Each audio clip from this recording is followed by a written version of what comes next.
Man, we are so disorganized today. Wow, this is insane. Okay, so, as I do every year, I like to preach a Mother's Day sermon.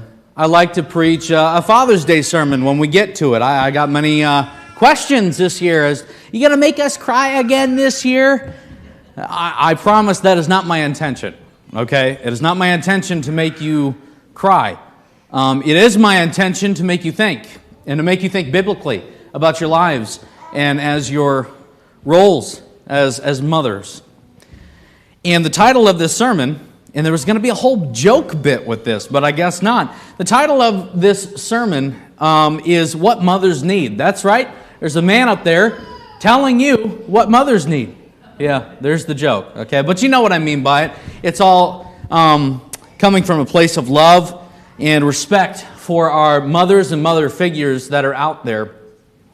As the world continues to go down this terrible moral spiral that we see going on, it's imperative that mothers know where they stand, know what they're in the fight for, know what's going on, being able to open up your eyes and see the dangers that are surrounding your own children, your physical children, your spiritual children. It doesn't matter. It's important. So, the title of the sermon is What Mothers Need. And there's three things that I want to talk about this morning. And like I said at the beginning, it's probably not going to make you cry, but we'll see, okay? And the first thing that mothers need is a supporting husband. Very, very important. A supporting husband by her side to let her know that she's not alone. To let her know that the day-to-day battle of feeding her children physically and spiritually, that she's not in that alone. Sometimes men, I don't know if this is a Mother's Day sermon or a Father's Day sermon. Sometimes men have the tendency to back away, have the tendency to be hardened, to not have emotion, to not show it. And I understand that. And in fact, sometimes it's a very good thing to have the rock of the family, the strong guy. But I'm going to give a secret to any successful, lasting marriage, as I'm sure many of my older brothers and sisters, well, just my older brothers will tell me, you better open up. You better communicate. Because if you don't communicate, you're going to have a lot more problems in your marriage than you need. You're going to have a lot more problems in your house with your children than you need. First thing that we want to talk about, what mothers need, is a supporting husband. Now, why does she need that? Why does she need that? Why she needs it is several reasons. Number one, she's the teacher of the future generations. She is the teacher of her children. Proverbs chapter 6, verse 20 says, "My son, keep your father's commandment and forsake not your mother's teaching." When we think about raising children in the Christian home, trying to give them biblical truths that they can carry out throughout the rest of their life, they can carry with them, sometimes we only put the teaching on the shoulders of the fathers. That's not to say that fathers aren't involved. No, fathers must be involved in teaching their children righteousness and the ways of God. But it's not just the fathers. It's the mothers too. It's the mothers too. We read texts like Deuteronomy chapter 6, verses 6 through 9. "And these words that I command you today shall be on your heart. You shall teach them diligently to your children, and shall talk of them when you sit in your house, and when you walk by the way, and when you lie down, and when you rise. You shall bind them as a sign on your hand, and they shall be as frontlets between your eyes. You shall write them on the doorposts of your house and on your gates." I don't want you to think for 1 single second that that's only the men doing that. That's only the men who are teaching their children the ways of God. It is very much the mothers too. It needs to be both of you teaching your children. And I'm not just talking about your physical children, your spiritual children, okay? Every single, and I've said this year in, year out, every year that this comes up, okay? If you're not a physical mother, you are a spiritual mother, okay? You really are. You have an impact here. You matter here.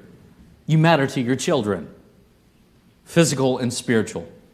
You matter to them very much. So why does the wife, the mother, need a supporting husband? Because she's the teacher of the children. Okay? And when the teacher of the children is not being... Go ahead. Thanks, brother. No, never mind. Take it off. It's okay. Thanks, Max. Appreciate it, brother. Where was I? Anyways, why she needs a supporting husband. Number one, she's the teacher of her children. And what the children are going to see is how the father treats his wife. The boys are going to see it, and they're going to grow up and they're going to see, oh, so this is how I should treat a woman. Okay. That could be good or bad, right? That could be good or bad. And what are the girls going to see if you have girls in the family? Oh, that's how I am going to expect to be treated by a man. Good or bad. She needs a supporting husband in her work who will love her and come alongside of her, help her teach the children. Why else does she need it? Because along the lines of she's very valuable, she brings wisdom to the family. She brings a whole lot of wisdom. I had you read Proverbs chapter 31, verses 26 through 28. She opens her mouth with wisdom. And the teaching of kindness is on her tongue. She looks well to the ways of her household and does not eat the bread of idleness. Her children rise up and call her blessed, her husband also, and he praises her. The amount of wisdom that a mother gives to her children throughout the entire course of raising them is invaluable. Okay? I'm sure that if I went around the room right now, y'all could give me something, some quaint little saying that your mother said that always stayed with you. It could be a very simple truth, but it's like drilled into your head. I actually went online. A friend of mine, a preacher friend of mine, gave me permission to use this. Thank you, Jake. He asked for quaint little sayings, nice little sayings that your mother gave to you when you were young. Some of these you may know. Some of these might be new. But this is the kind of wisdom that, while funny sometimes, stays with you all your life for a reason. You can get glad in the same britches you got mad in. I like that one. No one will scold you like I will, but no one will love you like I will either. That's a good one.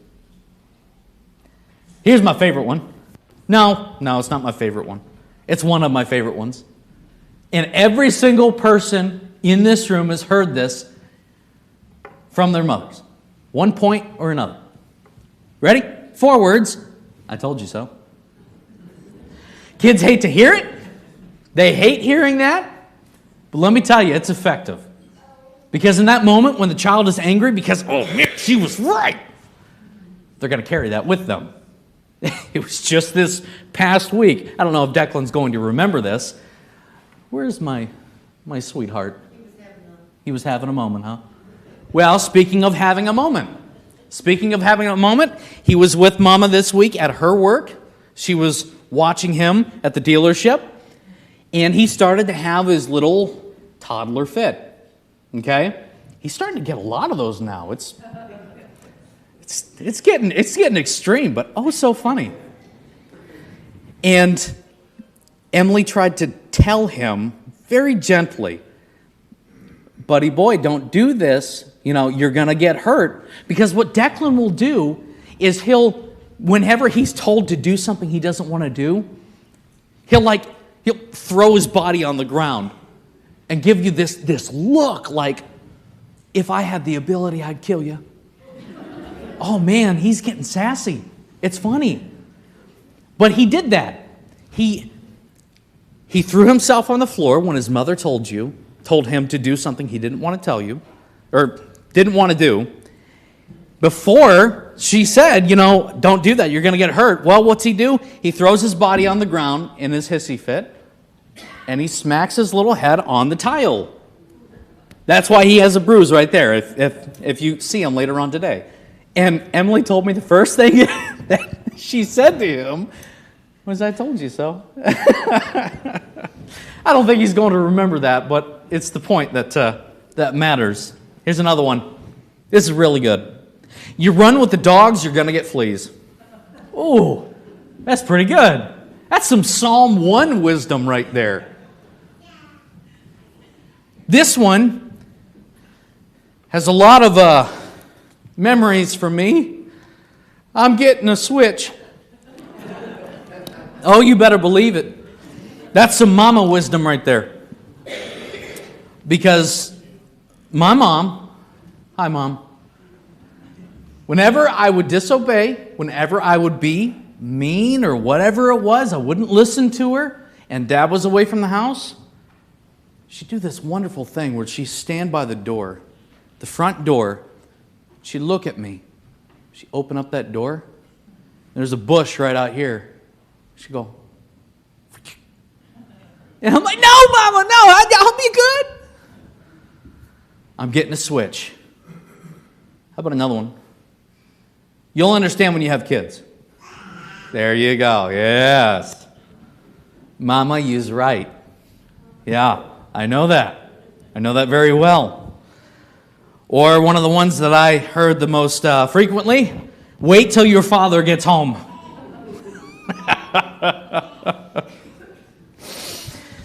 There are plenty of sayings that you can think of that your mother said to you growing up that's just always stayed with you.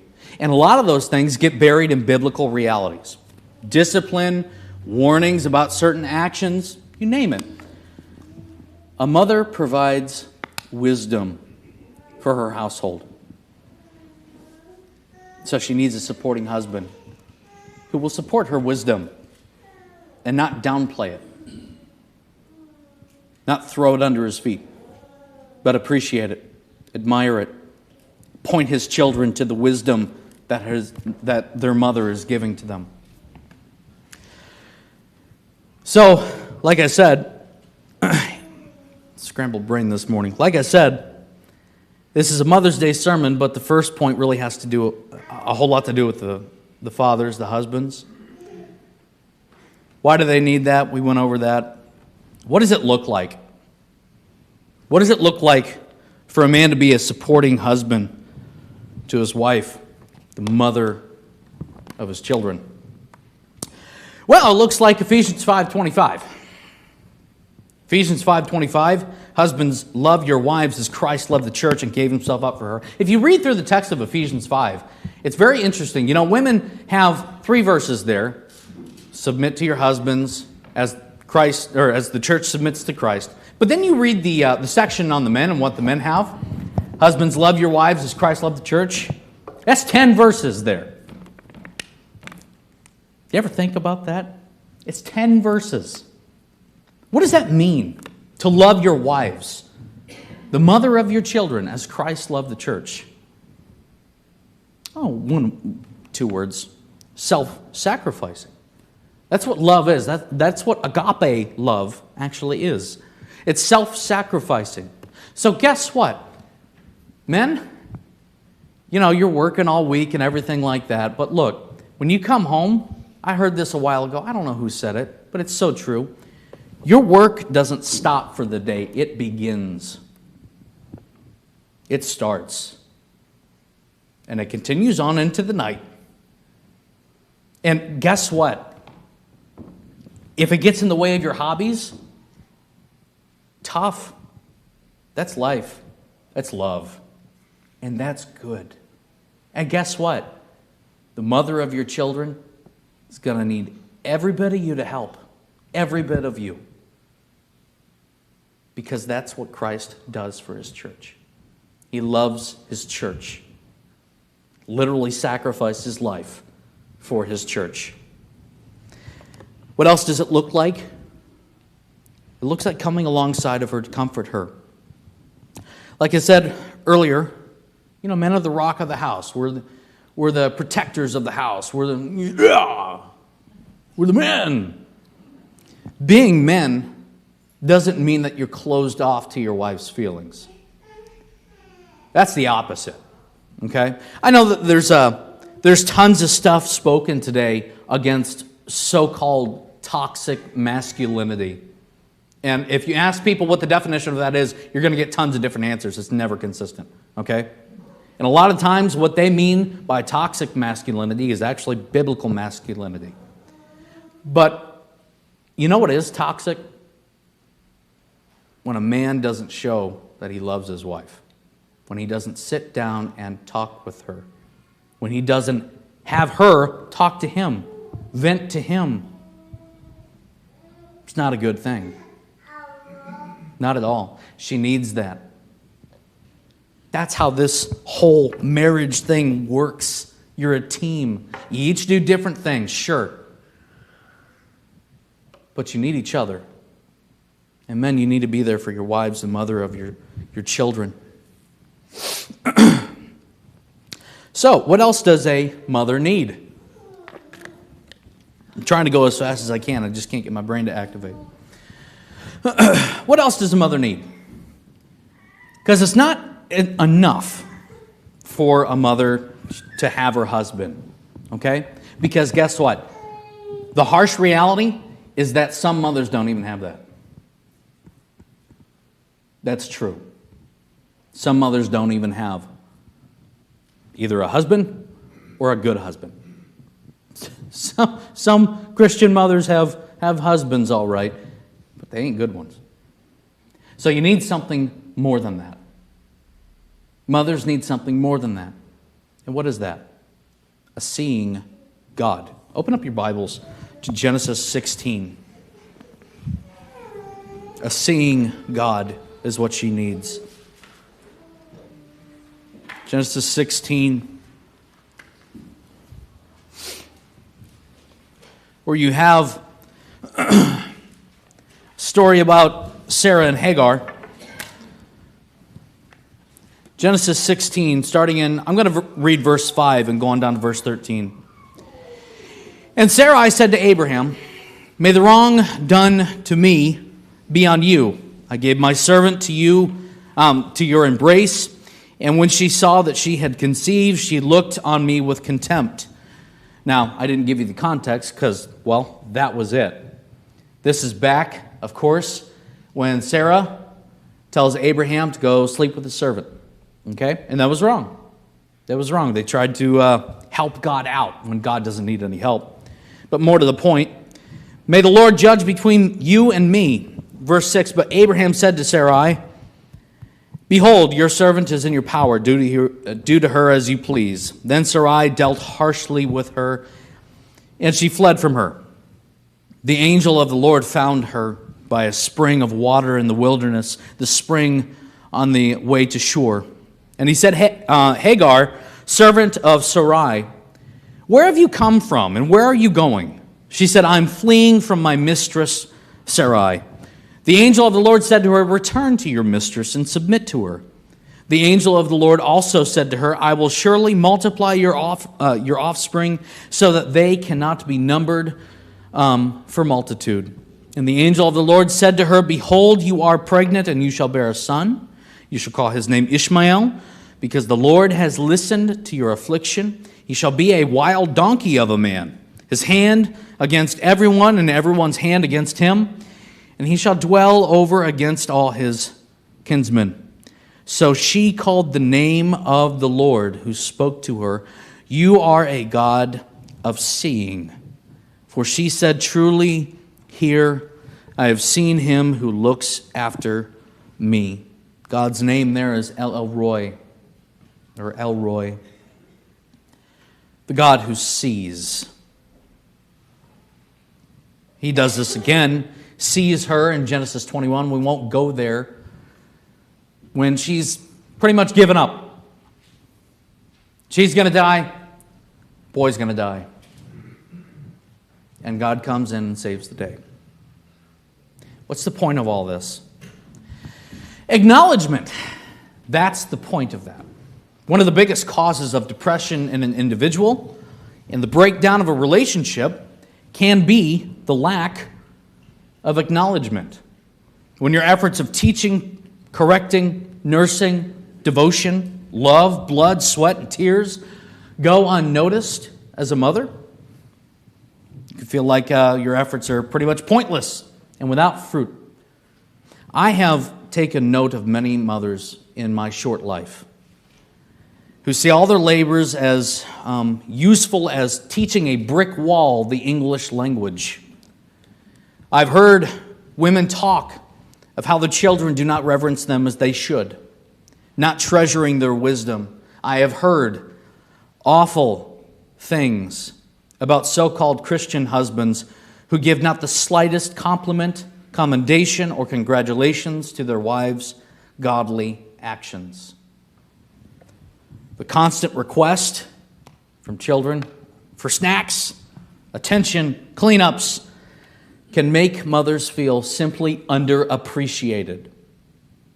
I am here to say on behalf of all the men here, I hope all the men here, we see you, we acknowledge you, we see the work you're doing, but at the end of the day, guess what doesn't matter? What I just said. Because it's not about us seeing our wives. Yes, we acknowledge what you're doing. We see you, we appreciate you. Mothers need more than that. Mothers need a reminder of someone greater than their husbands who acknowledge them, who see them. They need to know the God that sees them. God's not ignorant of what you go through. God's not ignorant of all the effort that you're putting in. You're sitting there wondering, man, why even keep trying like I'm trying? Why even keep going? Why even keep trying to be a good, godly wife? It seems like nothing is working out. Keep going. Because God sees you, and one day you are going to be rewarded for that. Greatly.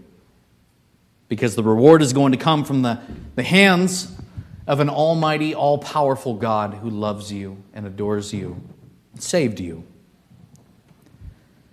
God sees you. Psalm 33:18, behold, the eye of the Lord is on those who fear him, on those who hope in his steadfast love.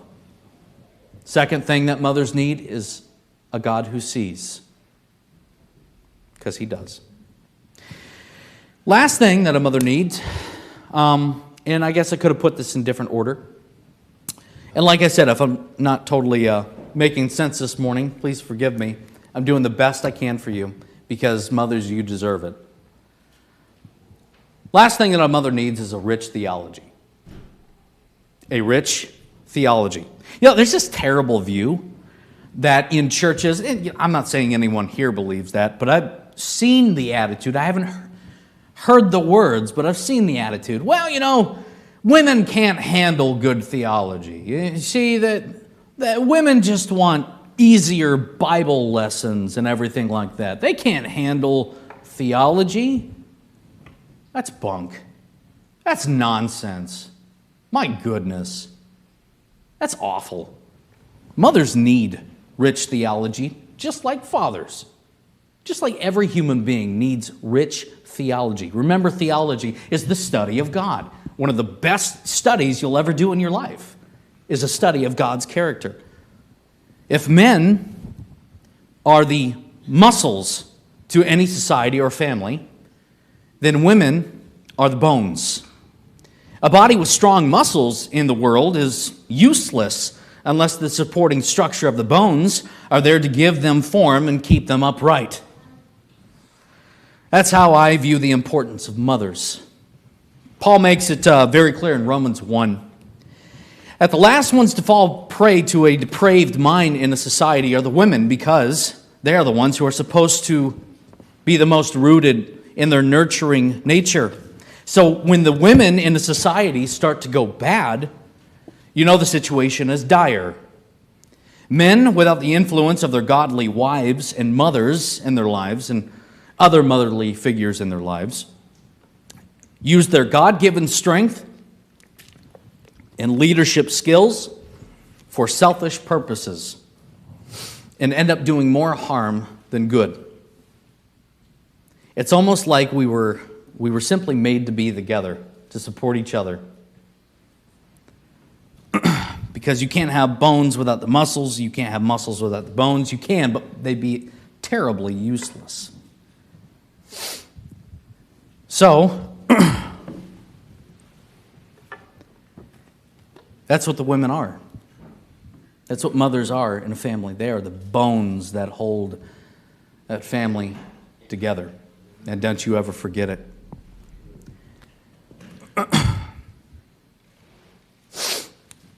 The only way to strengthen those bones is to have a heart and a mind that is saturated with constant exposure to the Word of God.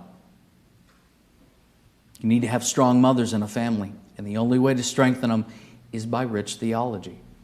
Getting to know God, loving Him, serving Him, fearing Him, adoring Him, supporting their husbands with all of that, with all that knowledge, and train their children with it. Mothers need a rich theology. It is an established fact that what we are seeing today happen with our children. The sexualization of children, the perverting of them in public schooling, it's happening all around us. What is the way to combat that? How are you going to combat that? Mothers need good theology. Everybody does, but mothers definitely do. You know, it used to be being countercultural looked like punk rock. It used to be that being anti-establishment looked like the hippies. Well, you want to know what it looks like today? It looks like a picture that I saw that I conveniently had in the slides, but it's not going to happen today. I just want you to close your eyes and picture it.